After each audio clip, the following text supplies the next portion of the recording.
What's up mga kaasang? At ayun, nandito ulit tayo sa farm. At yun, gaya ng sabi ko sa inyo na nakaraan, hindi natin ititigil yung yung pag-aalaga natin ng isda dito. At kinausap ko na nga yung pamangking ko na na sabi ko siya na lang muna yung kung may oras siya na siya yung mag-aalaga ng mga isda natin. Pumayag naman.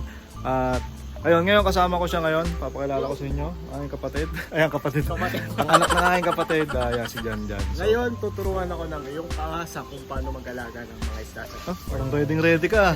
Nag-practice ata to. So ngayon nga, tuturuan ko muna siya. At ayun, sama-sama kayo, sabay-sabay tayo matuto kung ano yung mga sasabihin ko na dapat niyang gawin dito sa ating farm. Right? Alright. Okay. So ngayon, wala ka talagang alam. Wala. Kahit yung tawag sa isda, kung ano. Meron dito hindi ko lang alam mga pangalan. Sabi ko sa iyo nung una tingin-tingin ka, hindi ka nagpapaturo. So yun, yung mga isda natin dito, tawag dyan live bearer fish. Live bearer fish kasi sila yung mga isda na hindi sila nag-iitlog. Iba yung mga isda natin, iba nangingitlog bagong pipisa. Dito nanganganak yan ng isda na agad.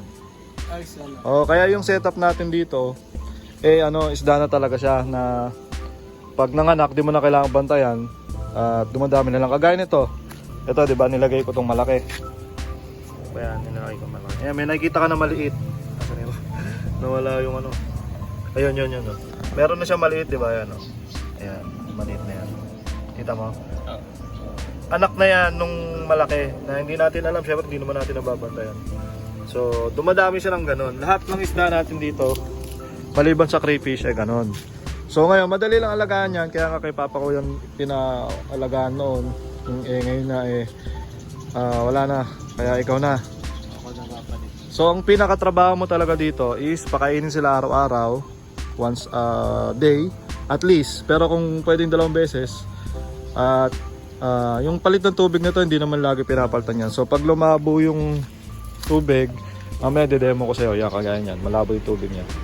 Kailangan mo lang lagyan ng bagong tubig yan, hindi na kailangan palitan ng talagang 100%. So ganun lang yung ginagawa natin sa lahat Tapos yun, ang nakakapagod lang dito yung problema natin lagi. Yan yung puno na yan, problema namin talaga ni Papa yan noon, na lagi nalalaglagan yung mga ganyan. So yun lang yung magiging medyo madumi pag nandito ka. Kasi kailangan mong kunin yon. Kung pwede kang kumuha ng pangpulot or pwede mong kamayin, iwasan mo na madami ka makikitang daon. Tanggalin mo na agad. Tuwing ka lang ba pasok mo?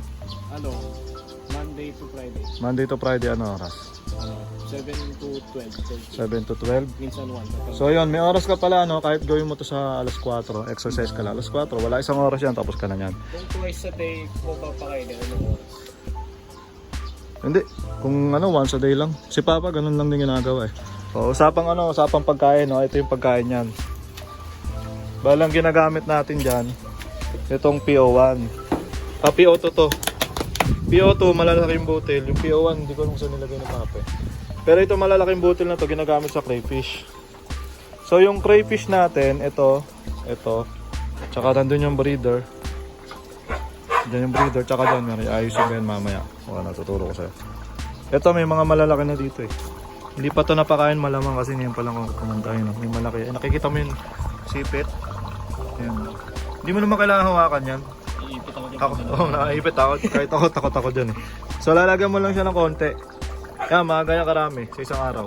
Ayan, lumabas Diba? Kaya na sila niyan.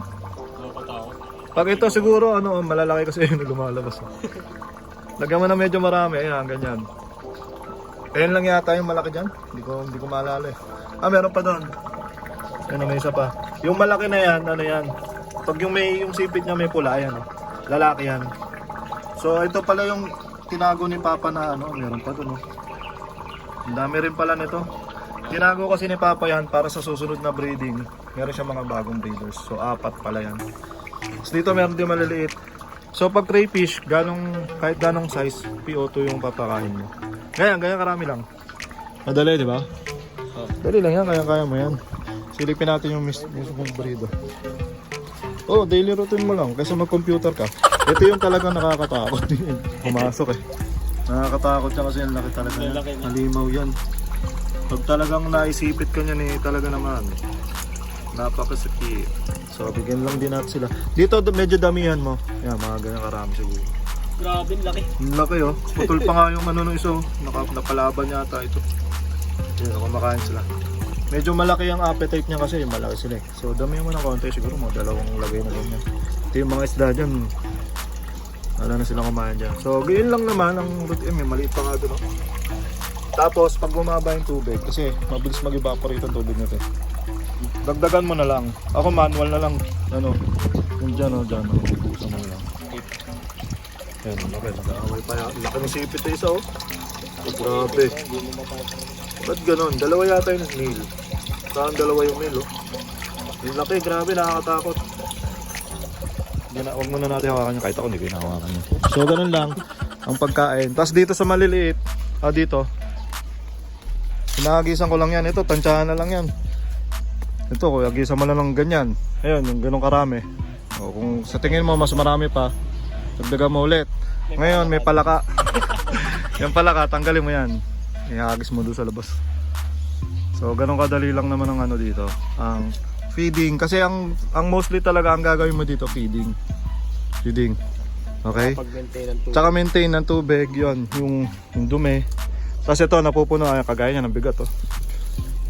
Kaso madumi yan. Hindi ko alam paano, kung kakayaan naman linisin niya papunta doon. Siguro ako na lang muna. Tapos linisan na lang na. Ikaw na lang pag konti. Huwag mo nang paramihin. Tapos dito sa mga ano, sa mga ganyan, yung mga puti, yung mga molly, mga PKBM natin. Pwede na rin to. Actually, pwede to sa lahat eh. Oh. Ganyan, kaya karami lang. Hindi nila mauubos yan eh. Pag nasobrahan din yan kasi. Ano, baka pag doon, mamamatay sila. Mamamatay yan. Okay, ngayon naman, tuturo ko sa iyo paano yung tubig natin. Kasi yung problema kasi yung tubig natin dito, papayos pa yan ni mama. Deep well kasi yan, so pinupuno ko lang ito dito. Tapos pinapatinin ko dyan bago ko nilalagay. Ngayon, meron yung pump sa loob. Dito yung pump sa loob. Yan yung pump yan sa loob. Papunta yan doon. Doon, sa ano. Sa dulo. Ngayon, pag magpapalit ka, sasaksak mo lang ito. Ito yata yun. Sasaksak mo lang. Gagana yung pump. Diba? Ayan, kumana na yan. Pupunta tayo doon. Ito na ba? Ito may ano pa ito, may patayan pa. Buksan mo dapat. Ayan, lumalabas na. Lumalabas na pa. Ngayon, ito yung malabo. Diba malabo yan? Lalagyan mo lang siya, tapos may mga butas kasi yan. May mga butas dito sa gilid. Kaya mo lang tumapon. Kapag tumapon siya, lalabas ang sila sa buhok. Oo, lalabas lang yan dyan. Tapos, lilino yan. Kaya lang gawin mo, tapos kunyari, di ba? Kunyari, tapos ka na dyan. Lilipat mo lang dito, kunyari yan, tapos ka na dyan. Dito mo na may lilipat. Ay, ako lang talaga siya. Kaya mo lang. Ngayon, dito Bantayan muna ko tayo kasi malabo na yun. Ngayon, hindi mo naman kailangan, hindi mo kailangan yung gawin araw-araw. At hindi mo kailangan gawin ng isang buong araw. Basta pag madumi lang. Oo, pag madumi lang. Kasi yung limitado rin yung tubig natin. Ang gawin mo siguro, 3 o 2. Araw-araw, 2 o 3. Pag nagpapakain ka doon, magbukas ka lang dyan. Kasi yaman na tumapon. Basta may makita akong Yun madumi. na yung water change mo. Okay, Tapos okay. pag umuulan, automatic na papalitan niya. Ganun lang din, ito, kagaya niyan, dumi. Malabo na. Kailangan na siyang dagdagan ulit ng tubig. So yun lang yung maintenance natin sa tubig niyan. Hindi naman masyadong trabaho kasi madali lang ito. Inayos namin ni Papa yun. Madali lang yan na ilipat-lipat. So alam mo na. Ready for maintenance. Ready for maintenance na. Alright. So ayun, ganun kadali lang naman ang ang pag-aano natin dito pag maintain. At medyo marami lang siya kaya medyo matrabaho. Pero kaya mo naman, no. So, pag may namatay dito, bugbugin mo na. Tapos ang usapan kasi na wala mamamatay dyan. Tapos yun nga pala, pag may mga namamatay, report mo lang sa akin. Para pumupunta naman ako dito weekly. Ngayon kung ang usapan kasi namin dyan nila Papa, hati kami talaga dyan. Yung kunyari may kukuha ko sa dyan, mabibenta ko ng 5,000. Tig 2,500 kami. So ikaw, dahil high school ka pa, sige, ganun din, 50-50 tayo. 50-50 tayo. Pero yung gamitin mo ng tama yung pera mo, ha. Oh, syempre. Gamitin mo tama, baka kung ano nang bilhin mo. Hindi naman, ipunin mo yun, ha. Walang walang mga masamang mga masamang, hindi ko na alam ginagawa ng mga kabataan ngayon, eh. Nagbibili Pang date, sa pang date pwede pa yan. Basta alam mo naman yun eh. So ayun, hati tayo dito. Yun na lang usapan natin. Mas maganda yan kung mas maalagaan mo. Yun yung sinasabi ko kay Papa. Mas maalagaan mo yung tubig. Hindi mo alagaan yung isda. Yung tubig ang alagaan mo. Kasi yung tubig, yun ang mag-aalaga sa isda mo. Pag okay yung pag okay yung tubig mo, okay din yung isda mo nun. Tapos mabilis silang dumami. Mabilis silang lalaki. Mabilis tayo makakabenta. Yun na, alright? So yun. Ngayon, napakain ko na. Bukas mo na, pang first day mo bukas. First day ko bukas, tignan ko kung makakapag-vlog ako. Bakit may channel ka rin ba? Wala pa. Gagawa ka ng channel pero sa akin lalabas ka rin. So, yun, pwedeng kung gumawa siya ng channel, sabihin ko na lang sa inyo next time kung ano yung rin isda rin ba? Gusto mo?